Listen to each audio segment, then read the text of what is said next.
Good morning, students. Today we learn a grammar topic, prepositions. Now the English language has got many words which play different roles in different areas of the language. Some examples are conjunctions, determiners, you've got prepositions. All these particular words have their own importance in English language and their own roles also to play. They are add-ons to how they help the language creation. Okay, so now let's today discuss about prepositions. What is the role play of prepositions in English? Well, conjunctions had been taught earlier, so you know that conjunctions help in joining two different sentences which have their own subject, which have their own predicates. But preposition is a word which will help you in joining two parts of the same sentence. Two parts of the same sentence. Like for example, I say the book is kept. Now this sentence is incomplete. I will add on something extra to it. The book is kept on the table. Now if the book is kept and the table is separate, the linking word which joins these two parts of the same sentence is on.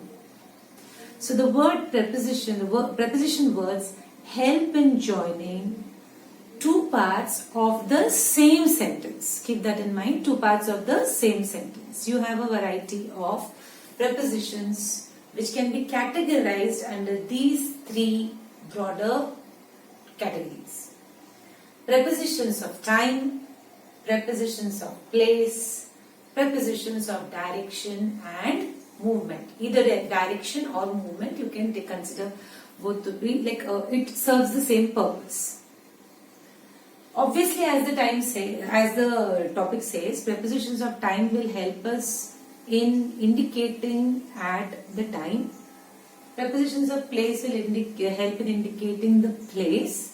And preposition of direction or movement will help us in indicating in which direction or what is the movement of the subject. So let's now go into the depth of each category. I will be brushing up with you. The words will be written on the board, and then each category I will tell you where and how to use. We begin with prepositions of time. Now, as I've written over here, a preposition of time will help you in speaking about either time or duration.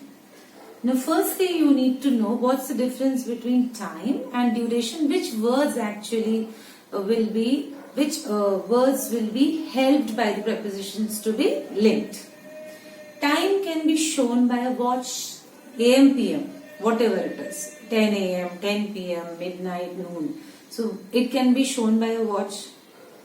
Time can also be related with the name of a day, the name of a month, the digits of a year, and it can be written in the form of an adjective also. Adjective will phrase also a long time and a short time. Remember these things in your mind. It's very, very compulsory to understand what's the difference between these two things. So time, as I said, it will be denoted by the watch, names of weekdays, months and digits of years. All this we considered as time. Keep that in mind. And then adjective phrases where it's written about a long time or a short time or a short interval or a long interval, that also be considered as the time. Okay. Duration. Duration will be counted in the terms of seconds, minutes, hours, days, months and years. Each thing what I called out right now will have a number attached to it. Remember that. Will have a number attached to it, like 1 second, 1 minute, 1 hour, 1 day, 1 month, 1 year. This is the duration. I did not take any name. I did not take any AM, PM over here. That is the duration which will tell you how long was the time for. Okay, how long was the time for. So this is the difference between time and duration. Now let's get into what are the prepositions of time. So the prepositions of time are at, on, in, during, by, from, for and since. I have written down on the board each and every usage. I'll one by one teach you what is it. At. Most of the time people get confused with at. Now whenever you use at, remember one thing blindly and just fix it in your mind that we're talking about a certain time. Certain means certain surety about it. Like I told my friend to come and meet me at 11:30. Now I need a certain and a specific time. Come and meet me. So remember, at is the preposition which gives you the hinting at that I know this particular specific moment is to be described. So I will say at this particular time, a very specific mentioned time. On. Now on is used with the names of days, names of the days and date. Come and meet me on the 25th of December. I just called out a date for you. Okay. Come and meet me on Sunday. So remember, come and be on time when you be on time for the event. So this is what you need to take care of. Day and date. On is used for. Now in. These two are relatively close, in and during, but a little marginal difference is there, though you can swap them at certain places. In. In is used for a period of time. Like I said, the duration, a period of time. She'll come and meet me in 5 minutes.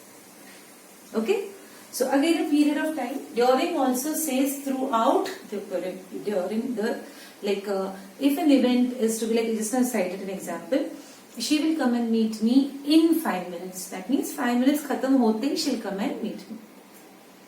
During, she was crying during the entire class. That means a class of 40 minutes she was continuously crying. Throughout the period of time she was crying.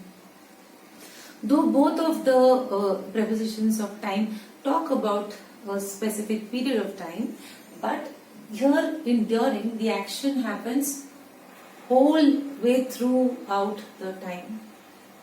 But when I talk about in, I just say about a period of time and I don't mention that it is happening throughout.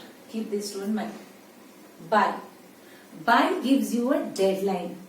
Like teachers' dialogues over here. Submit the assignment by this date. So it gives you a deadline.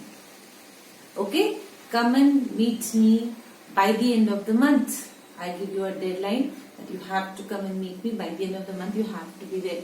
So deadlines are given by using the preposition of time by. From. If I use the preposition from, that means I am actually telling you the beginning of the time. The doctor is available from 9 a.m. till 2 p.m. Fine. So this from marks the beginning of the time period, the beginning part of the time period.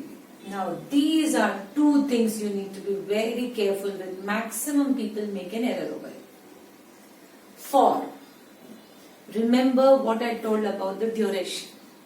For is used for time period, like she met me for 2 seconds, she met me for 2 minutes, she met me for 2 hours.